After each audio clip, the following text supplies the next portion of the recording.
সবাই ইব্রাহিমরে ধরছে, ইব্রাহিম চল আমরা পূজা দিতে যাব। সাইয়েদনা ইব্রাহিম ফানাযারা নাযরাতান ফিন নুজুম, তাকালেন আকাশে আর বললেন ইন্নী সাকিম, আমি যেতে পারবো না, অসুস্থ। আমি কি আসলে সুস্থ ছিলেন? তো অসুস্থ বললেন কেন? কারণ অসুস্থতা দুই ধরনের, একটা শারীরিক আর একটা।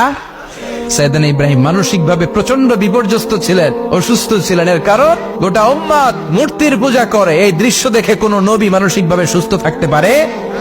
উনি বললেন আমি অসুস্থ, তোমরা যাও। সবাই বলল ঠিক আছে আমরা যাই। ইব্রাহিম তুই আমাদের ঘরের মূর্তিগুলারে পাহারা দে। মূর্তি পাহারা দেওয়ার জন্য কারে পাওয়া গেছে?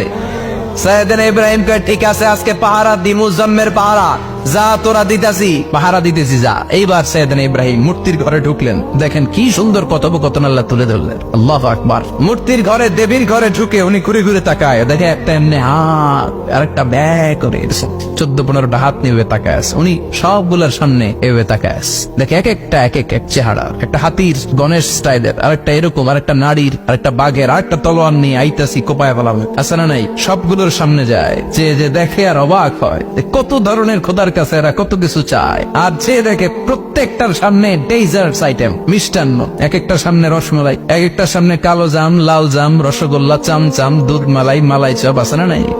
জিব্বায় পানি চলে আসছে নাকি? তো সাইয়েদনা ইব্রাহিম অবাক, কিরে এত মূর্তি, এত ডিজাইন, এত ভাবে আর অঙ্গভঙ্গি করে আছে, এত খাবার দেয়া, খায় না কেন? সাইয়েদনা ইব্রাহিম ভাবলেন মনে হয় নাগাল পাই না, আমি একটু তুল্লা ধরি। উনি রসমালাইয়ের বাটিটা নিয়ে যেটা হা করে আছে ওইটার সামনে যায়, কয় খা।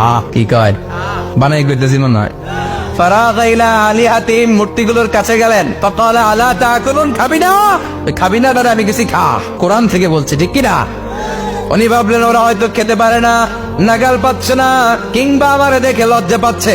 নিচ থেকে রসমলাইয়ের বাটি তুলে ধরলেন। উনি বললেন খা, আর ওগুলা কয় হা হা করে নিচ্ছে, নড়েও না সরেও না। উনি মুখের সামনে তুলে ধরে বললেন আল্লাহ তাকুলুন, খা।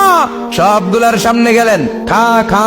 কেউ খায় না, ওগুলো হা করে আছে। সাইয়েদনা ইব্রাহিম বললেন খা, কেউ কথা কয় না। উনি বললেন খাবি না কেন? তাইলে কথা ক। এই যে কষ্ট করে উড়াইলি, মুখের সামনে দিলাম, খাবি না কেন? কথা বল। আল্লাহ তাকুলুন, খাবি না কেন? কথা বল। মা লাকুম লা তাতাকাল্লামুন, খাবি না কেন? মা লাকুম লা তানতিকুন, হয় খা নয় কথা ক। বলতেই লাগলেন খা খা। প্রত্যেকটা মূর্তির সামনে গেলেন, খা। ওগুলো করে আছে আ, কোনো কথা কয় না। কয় কেন খাবি না? তাইলে কথা ক। খায়ও না, কথাও কয় না। আপনার ছেলে বায়না ধরছে, আব্বা চানাচুর যাও, কি খাম? চানাচুর কিনে দিলেন, এই নে চানাচুর। এখন চানাচুর খায় না। কিরে বাপ খাবি না কেন? কথাও কয় না, খায়ও না, কথাও কয় না। এখন বাকি আছে কোনটা? কথা কর। ফারাগা আলাইহিম দারবাম বিল ইয়ামিন, ডান হাতে কোপানো শুরু করলেন। ইচ্ছা মতো খুশি কিল মারতে মারতে মূর্তিগুলার সাইজ। ফারাগা আলাইহিম দারবাম বিল ইয়ামিন, এক একটা নবীর হাতে জান্নাতি শক্তি দিয়েছে কে? খা নাইলে কথা ক।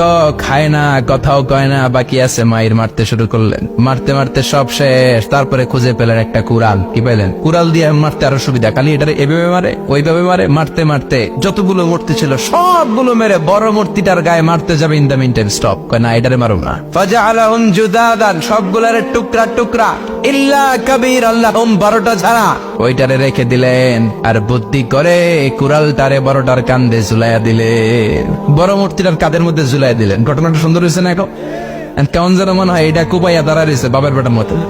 বড় পূজার শেষ, পূজার দিনক্ষণ শেষ। বিকেল বেলা পূজা মণ্ডপ থেকে সব এসে দেখে সর্বনাশ।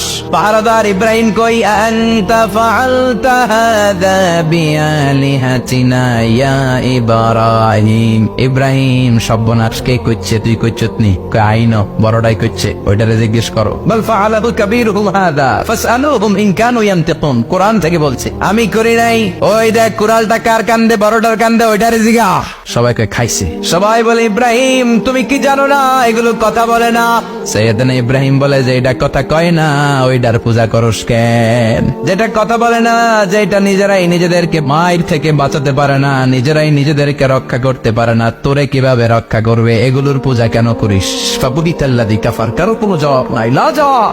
সবাইকে ইব্রাহিম তুই বড্ড বেড়ে গিয়েছিস, তোরে নমরুদের কাছে নেওয়া হবে, রশি দিয়ে পেঁচিয়ে নমরুদের কাছে নেওয়া হবে। নমরুদের নাম শুনছেন? শোনেন নাই বোধহয়, শোনেন নাই? পৃথিবীতে 4 জন বাদশা ছিল, যারা গোটা বিশ্বের বাদশা।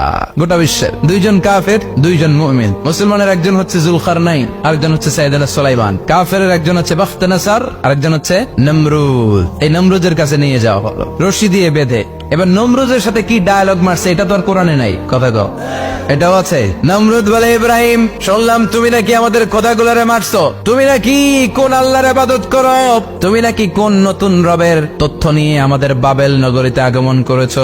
আমি ছাড়া কোনো খোদা আছে বলে তো আমি শুনি নাই, এই বাবেল নগরীতে আমি ছাড়া কোনো খোদা আছে আজকে নতুন শুনলাম। কে তোমার খোদা, কি তার পাওয়া? এবার ডায়ালগ মারা শুরু করলেন সাইয়েদনা ইব্রাহিম। সাইয়েদনা ইব্রাহিম বললেন, রব্বি আল্লাযী ইউহয়ী ওয়া ইউমীত, আমার রব এমন রব যিনি জীবন দেয় আবার মরণও দেয়। নমরুদ বলে, তাই তোমার আল্লাহ জীবন দেয় মরণ দেয়? আনা উহয়ী ওয়া উমীত। এবার নমরুদ ডায়ালগ মারতেছে।